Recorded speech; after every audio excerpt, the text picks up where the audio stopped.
बिहार के सरकारी स्कूलों की न केवल व्यवस्था संवरेगी बल्कि त्रिनेत्र से स्कूल की निगरानी भी होगी। इतना ही नहीं, शिक्षकों को समय पर स्कूल पहुंचने के लिए प्रेरित भी किया जाएगा। शिक्षक राजनीति करने के बजाय बच्चों को बेहतर शिक्षा देने के लिए प्रतिबद्ध हो जाएं। इसके लिए कई कदम उठाए जा रहे हैं। बिहार सरकार द्वारा उठाए जाने वाले इस तरह के नए कदम से राज्य के शिक्षा क्षेत्र में एक नए युग की शुरुआत होगी या नहीं, यह कहना तो फिलवक्त मुश्किल है। लेकिन कहा जा रहा है कि इन कदमों से बच्चों को बेहतर शिक्षा मिल सकेगी और वे देश के विकास में महत्वपूर्ण भूमिका निभा सकेंगे। हालांकि इसके पहले शिक्षा विभाग के एसीएस की जिम्मेदारी संभाल रहे के पाठक ने भी शिक्षकों को प्रशासनिक डंडे से हाँकते हुए शिक्षा व्यवस्था में आमूलचूल सुधार लाने की कोशिश की थी। स्थिति तो यही रही कि वह मुख्यमंत्री के भी कई आदेशों को रद्दी की टोकरी में फेंकने से बाज नहीं आ रहे थे। नतीजतन सीएम नीतीश कुमार ने उन्हें शिक्षा विभाग की जिम्मेदारी से मुक्त कर दिया। अब जबकि एसीएस की जिम्मेदारी सीएम नीतीश के खासम खास कहे जाने वाले डॉक्टर एस सिद्धार्थ निभा रहे हैं, तो विभागीय स्तर से बताया जा रहा है कि बिहार सरकार द्वारा राज्य के सरकारी स्कूलों में शिक्षा की गुणवत्ता सुधारने के लिए कई महत्वपूर्ण कदम उठाए गए हैं। इसके पहले शिक्षा विभाग के अपर मुख्य सचिव डॉक्टर एस सिद्धार्थ ने हाल ही में कुछ महत्वपूर्ण घोषणाएं की है। उनके द्वारा की गई घोषणाओं के तहत सरकारी स्कूलों में चौथी और पांचवी के बच्चों को भी अब कंप्यूटर की शिक्षा दी जाएगी।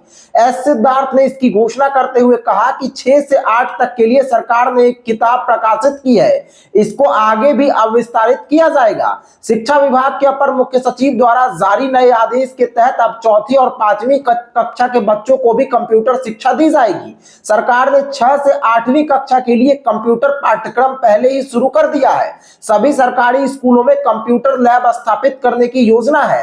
एस सिद्धार्थ का यह भी कहना है कि अन्य राज्यों की तरह बिहार में भी मिड डे मील की व्यवस्था को और बेहतर बनाया जाएगा। मिड डे मील योजना में प्रधानाध्यापकों की जिम्मेदारी कम की जाएगी। इसके लिए शिक्षा विभाग चरणबद्ध तरीके से प्रयोग करेगी।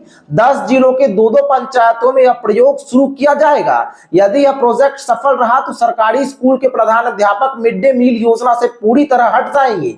बात अलग है कि इस तरह के विभागीय फैसले से ऐसे प्रधानाध्यापक सहित शिक्षकों को काफी मायूसी होगी जो मिड डे मील के नाम पर अपना पॉकेट गर्म करते आ रहे थे। हालांकि जानकारों का कहना है कि मिड डे मील के नाम पर लूट खसोट करते आ रहे प्रधानाध्यापकों ने इसके लिए एक नया रास्ता खोज निकाला है।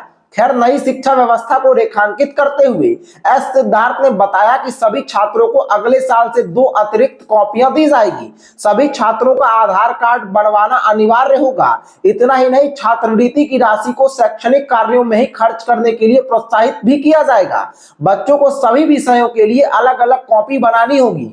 बच्चे ऐसा कर पा रहे हैं या नहीं, इसकी जांच स्कूल निरीक्षण के दौरान की जाएगी। शिक्षा विभाग के एसीएस एस सिद्धार्थ ने बताया कि हाई स्कूलों में सीसीटीवी कैमरे लगाने के बाद अब अन्य कक्षाओं में भी सीसीटीवी कैमरे लगाए जाएंगे। इससे स्कूलों में सुरक्षा बढ़ेगी और अनुशासन बना रहेगा।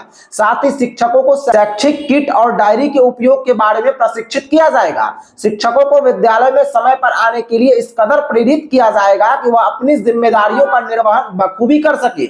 बहरहाल, नई शिक्षा व्यवस्था का असर बच्चे सहित उनके पठन पाठन पर पड़ेगा या नहीं, इस बहस में अगर नहीं भी पड़े तो यह कहने में कहीं संकोच नहीं है कि के पाठक के कार्यकाल के दौरान शिक्षक कार्रवाई कहे या अनहोनी की आशंका से सहमे रहते थे, जबकि अब विभिन्न स्कूलों के शिक्षक स्वतंत्रता के साथ बच्चों को बेहतर अंदाज में तालीम देने की कोशिश में लगे नजर आ रहे हैं। ऐसे में देखना दिलचस्प होगा कि सरकारी स्कूलों की व्यवस्था में अगर 4 चांद लगता है तो आईएएस आईपीएस सहित सरकारी बाबू अपने अपने बच्चों को कब तक सरकारी स्कूलों में पढ़ने के लिए प्रेरित कर पाते हैं। एसडीएफ न्यूज ब्यूरो, धन्यवाद।